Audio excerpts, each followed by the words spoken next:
Welcome to this lesson on vectors in space.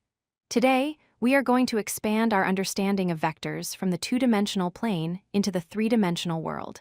This is a fundamental concept in calculus and physics that allows us to model the real world, which is, after all, three-dimensional. Let's start by comparing what we know with what we are about to learn. In two-dimensional space, or r², we use two axes, x and y, to define a flat plane. A vector here has two components. In three-dimensional space, or r³, we introduce a third axis, the z-axis, which represents depth or height. This allows us to describe position and movement in a volume, not just on a flat surface. To standardize how we draw these axes, we use the right-hand rule. If you point the fingers of your right hand in the direction of the positive x-axis and curl them towards the positive y-axis, your thumb will point upwards in the direction of the positive z-axis.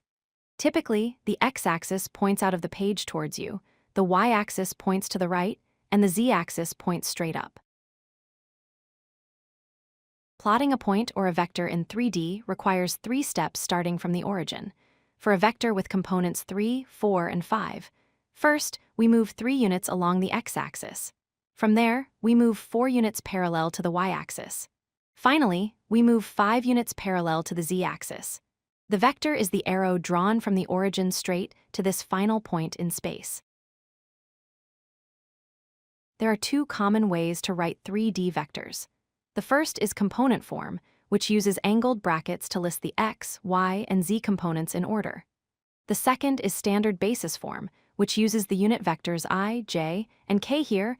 I represents the direction along the x-axis, j along the y-axis, and k along the z-axis.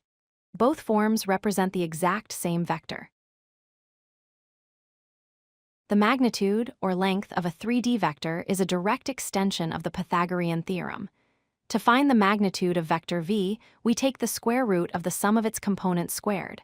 So, it is the square root of x² plus y² plus z². In this example, the magnitude of the vector 2, 3, 6 is exactly 7. Performing operations on vectors in 3D is very intuitive. To add 2 vectors, you simply add their corresponding components. X plus x, y plus y, and z plus z subtraction works the same way.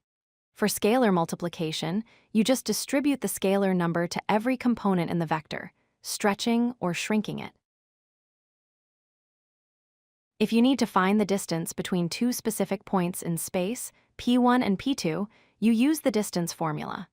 This formula is essentially finding the magnitude of the vector that connects the 2 points. You subtract the coordinates of the first point from the second point, square the differences, add them up, and take the square root. To wrap up, remember that 3D space is defined by 3 axes using the right-hand rule.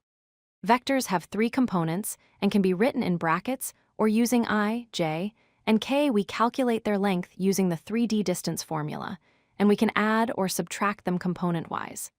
Mastering these basics is the first step toward advanced calculus and physics. If you like this video, hit that like button and don't forget to subscribe. Visit codelucky.com for more such useful content.